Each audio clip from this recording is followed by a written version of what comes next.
Our third panelist today is Mrs. Sylvia Mackey, also known as Mrs. 88, and she spent much of her life on the sidelines, living in someone else's shadow. That person's shadow was rather large, as it belonged to the 6'2", 220-pound football star John Mackey. They wed in 1963. They were college sweethearts, and he played, of course, famously for the Baltimore Colts from 1963 to 1971, and ended his career with the San Diego Chargers in 1972. And in 1992 became the second pure tight end to be inducted into the NFL Hall of Fame. He, of course, followed the legendary Mike Ditka, but Coach Ditka said that it was John Mackey who should have been inducted first instead of him. And all of that, of course, was long before John Mackey was diagnosed with frontotemporal dementia, or FTD, in 2006. And soon after, Mrs. Mackey decided to step out of her husband's shadow, left the sidelines, figuratively speaking, and took the field, figuratively speaking as well, to become an advocate for her husband and people like him living with FTD. And she was instrumental in having the NFL and the NFL Players Association create the 88 plan, which was named after John Mackey's number. And the plan provides $88,000 annually for care at an assisted living facility and $50,000 per year for adult daycare, money well spent on players who took the field long before multi-million-dollar contracts were the norm, as they are today. In 2009, Mrs. Mackey was named to the AFTD Board of Directors, and although her husband did pass away at the age of 69 due to FTD in 2011, she continues to educate, support, and advocate for those caring for loved ones with FTD. So it is my pleasure to introduce Mrs. Sylvia Mackey.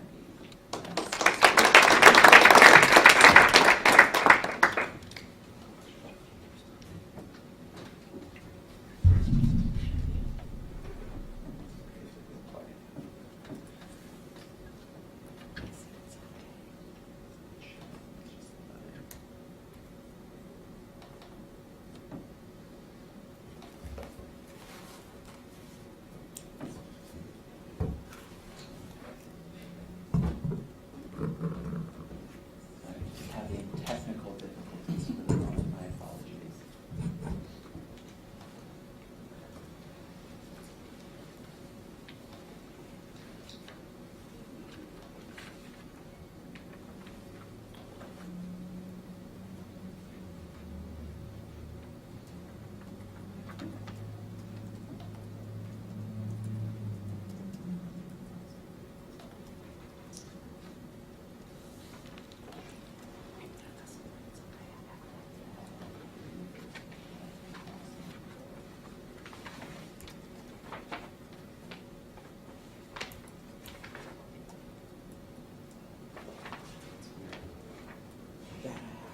Right. Just 1 minute. Sorry about that.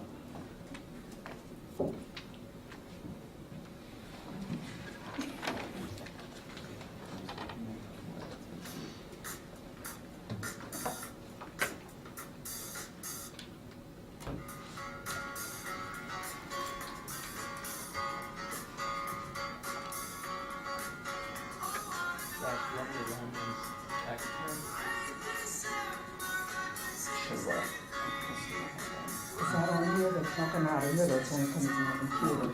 As well, please show it. Yeah, I don't need show, I mean the audio, because the audio on the, okay. It's okay. Thank you. It was December 28, 1963, that I married my college sweetheart, the love of my life, John Mackey, who had just played his first season with the Baltimore Colts. He was the second draft choice, and he was fortunate enough to start that year as their rookie tight end and became the Rookie of the Year that year also for the entire league. Now, we weren't married, though, until after the season because he wanted to concentrate all of his efforts on being the best football player he could possibly be. Then he wanted to concentrate on the life that we would plan together. Now, fast forward 38 years. December of 2001 was when my husband was diagnosed with frontotemporal dementia. Now, throughout his whole football career, which lasted fortunately 10 years, and as a future Hall of Famer, he also was a great leader in the community. He and Lenny Moore were instrumental in providing food and provisions after the 1968 riots that took place in downtown Baltimore. John was also the first president of the National Football League Players Association. He was a fighter for increased and much deserved benefits for all players. He wasn't a greedy person. He wasn't interested in settling personal lawsuits for himself. All he wanted to be was someone who just wanted to see the right thing done for every single retired player. Now, it's difficult to say exactly when John's strange behavior started to manifest itself, because I can look back at every decade in my husband's life after football, and I can find one incident that I realized later. I could look back on, and that incident stood out in my mind. And every time this strange behavior came up, it was accompanied by this really eerie, blank stare that was as though his eyes were just glued into looking into space. It just, to me, it was haunting, and I'll never forget it. Now, by the time he reached his mid-50s, the strange incidents had become more frequent and more bizarre. He'd become apathetic about life, about things that are important, about saving for retirement, about paying taxes, and the need for having health insurance. And he was also beginning to become very apathetic about his own personal hygiene and his own appearance, and that was shocking. And from a person who would take sometimes 2 showers a day to going 2 or 3 days without a shower. These were all the symptoms I read later of frontal temporal dementia, unique especially to Pick's disease, another subdivision of frontal temporal dementia. But when these things were happening, I really was going through all kinds of denial that something could be medically wrong with John. But I knew something had to be done, because things were getting worse and the strange behavior was escalating. Now, the mentality of being an NFL player is really tough when you're trying to find something wrong with somebody who's considered a football great. I took him to one doctor who actually chastised me for bringing in the great John Mackey, that nothing could possibly be wrong with John Mackey. Well, John Mackey, of course, said the only thing wrong with him was me. Okay, I can deal with it because I knew the truth. Then I found another doctor, a psychiatrist, who said that he had organic brain syndrome. I never knew I don't know to this day what that is. Maybe one of the doctors here can tell us what that is.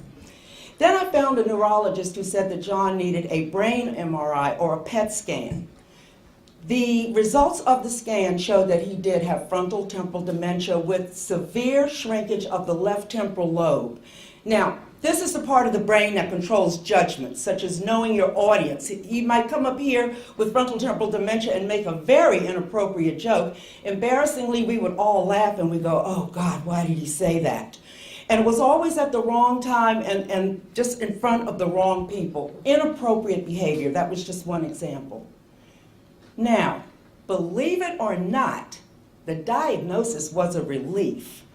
Instantly, all of the frustration and anger that I had built up, really over the years, all of these frustrations just drained out of me like sand through a sieve. Because now I knew I had to make a major life change. I had to find a new beginning. So I did lots of research on the internet about frontal temporal dementia in order just to know what to expect and to be prepared. I had to look ahead because now life was not going to go the way we planned. We needed a new game plan. Just recently I heard Christiane Amanpour of CNN say how important information is. Information is everything. She says it's knowledge, power, and security. I could not agree with her more, because the knowledge that I gained gave me the power to achieve the security for my family that we needed in order to save what we had worked for so hard all our lives. I learned that through these diseases, we could lose everything because of an illness. There are no Alzheimer's survivors. There are no dementia survivors walking the face of the earth. Now, I have to go off on a little tangent here because this is really another subject, but I have to say that I feel that it is absolutely criminal that in the United States of America that an illness can totally financially destroy a family.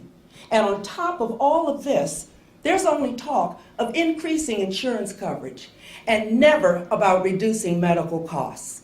Now, I recently read in USA Today, and I have to quote this exactly, "The explosion in healthcare costs in this country is the single greatest threat to our nation's physical health." Now, does that make sense to anybody? Does that make sense? One can lose every single thing they have worked for all of their lives because they need medical treatment for illness. Don't get me started. That's another ballgame. Now, on another front, the illness of patients with cognitive diseases becomes harder on the caregiver than on the patient in the long run. The caregiver is now the activity planner, the nurse, the dietitian, the chauffeur. So above all of this, you have to do things to keep yourself physically and mentally fit.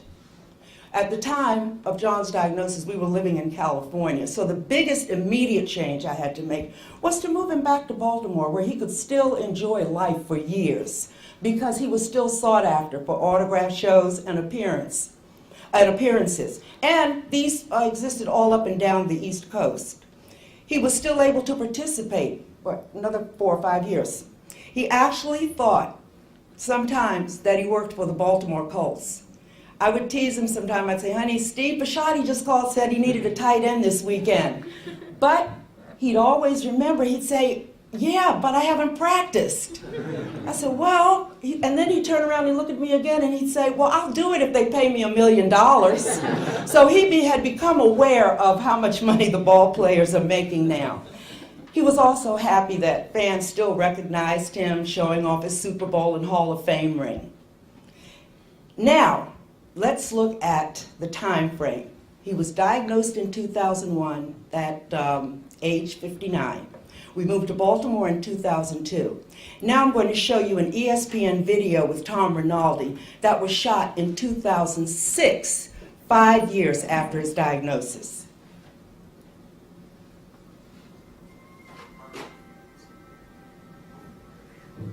Can you hear that? I thought the sound was real loud.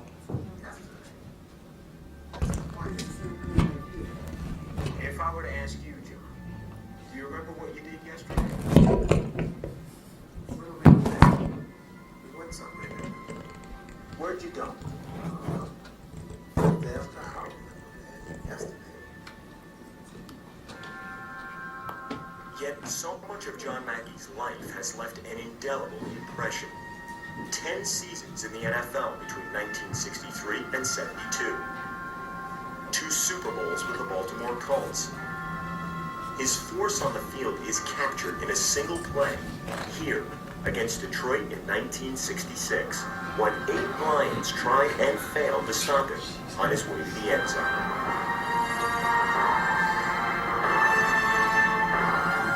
Mack was the prototypical tight end of the NFL, and if not the greatest, certainly one of the 2 or 3 greatest tight ends in the history of professional football. A force off the field as well, Mackey became the first president of the NFL Players Association. As a union leader, he sued the league to establish free agency in pro football. He was inducted into the Pro Football Hall of Fame in 1992. My father always said to me, "Monitor what you're becoming in the pursuit of your goals." I didn't know what it meant when I was a little boy, but I know what it means today.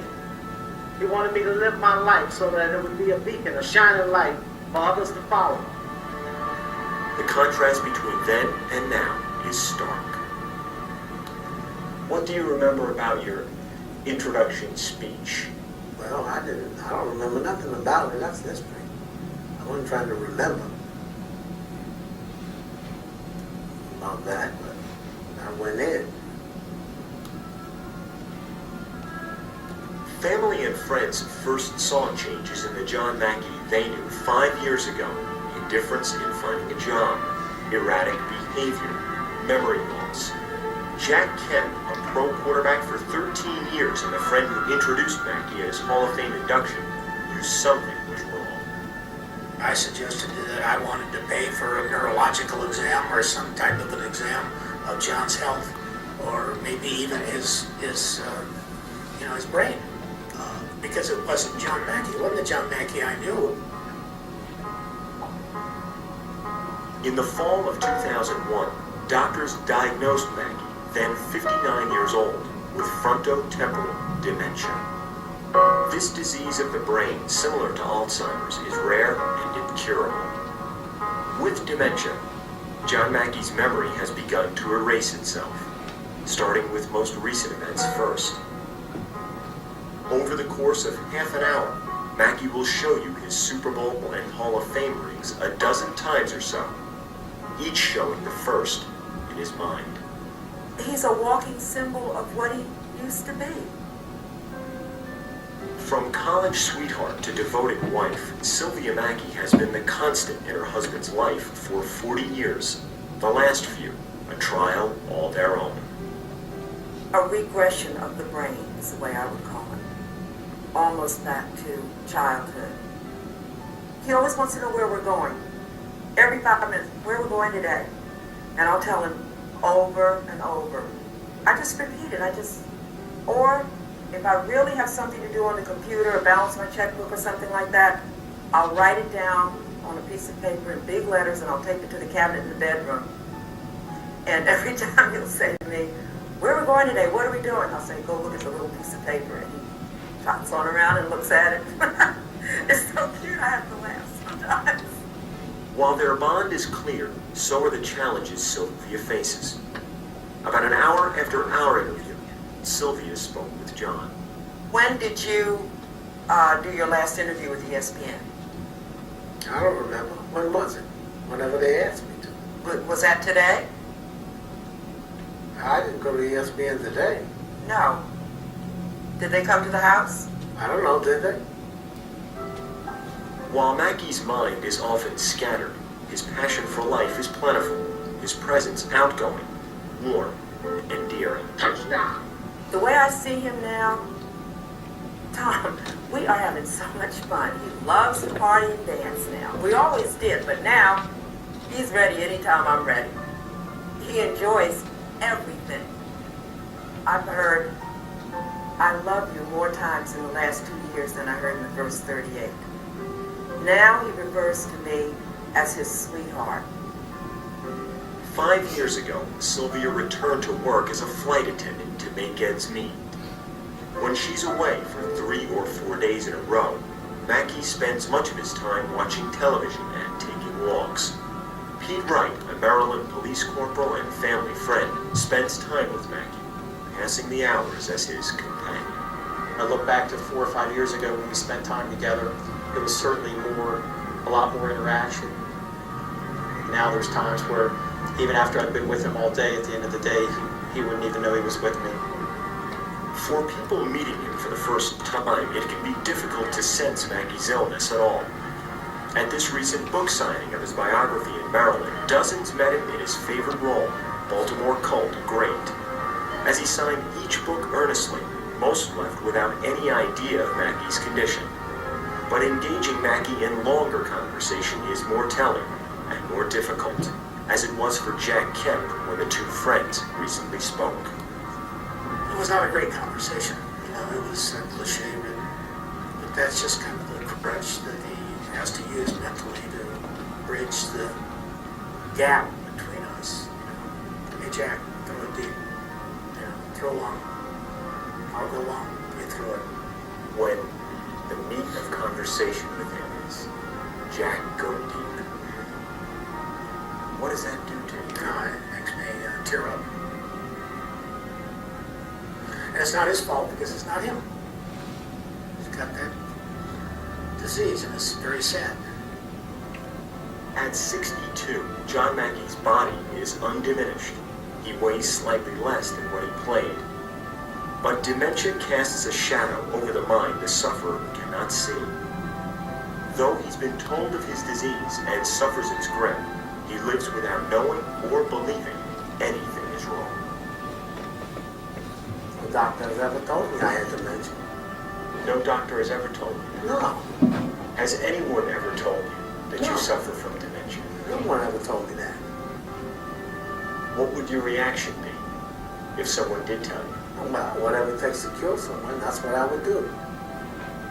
If I had it, but I don't have it. I don't even know what it is. What is dementia?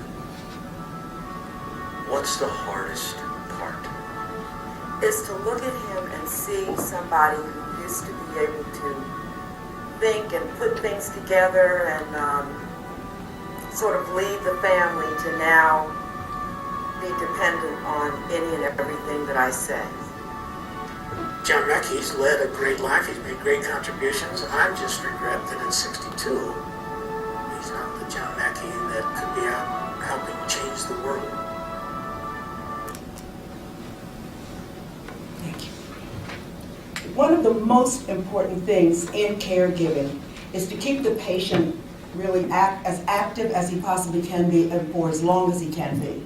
So every year I took John to the Super Bowl. He loved that, being around the fans and the other ball players, and he just felt to be such a part of everything. And he was, because everyone was so glad to see him. Then our family would also take him back to the Hall of Fame festivities every year in August. And it was here that I noticed several players whose wives were asking me about their husband's strange behaviors. Some of the players had already been diagnosed with Alzheimer's or dementia. Others were just being weird, and because I had come out and not tried to hide this, as so many people do, they were asking me, well, what did you notice about John? And I could tell in their eyes they were fishing for information about what was going on with them. Then I realized that there are enough stricken players here that the league must do something. My plea was, I don't care if it was caused by football or not, you've got an elite group of legends here, and every former NFL player, whether they're a Hall of Famer or not, they're all a part of the great legacy. And they all deserve the benefit of what the game did to them or what's happening to them now, whatever it is, this is what they have, do something about it. So I wrote a letter to Commissioner Paul Tagliabue, and I told him the story exactly the way I saw it. I didn't have to exaggerate, I didn't have to embellish anything that I was saying. It was there, and it was ugly, and it was horrible, and they needed to know. Because these diseases are 100% incurable and 100% fatal.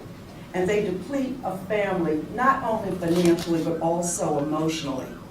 I said to the NFL, how could the NFL let so many of its own foundation players lose their dignity with such devastation? That was the result of, my efforts resulted in the 88 plan, which is, of course, named after my husband's jerseys, all the way through his football career and professional career, college and professional career. So it is really so gratifying for me to hear what they call it the benefits office, the love letters that come in, that how it has changed a family's perspective and the ripple effect all the way down to now, in several instances, grandchildren being able to go to college because they don't have to stay home to take care of grandpa. So that is so gratifying for me, and even though it's not enough, and it has increased, by the way, to Joshua, from the 88,000 to now the cap is 130,000 for facility care and 100,000 for home care. But that took an effort too, to talk to Roger Goodell and let him know that these costs are rising drastically. So I guess what I'm really trying to impress upon you is that in my efforts to constantly find something good in everything, and that's my motto, there's something good to be found in everything, I call John Mackey the new face of concussion, because he is the new beginning of help for so many others, as if this is what he would want it to be if he knew everything would ever happen to him like this. So it's my intention to carry on his mission until hopefully one day we will no longer need it, because there will be a cure or total prevention from all neurological diseases. Yes, on July 6th of 2011, I did lose the love of my life, but I will never lose the life in my love for him and his legacy. Thank you so much.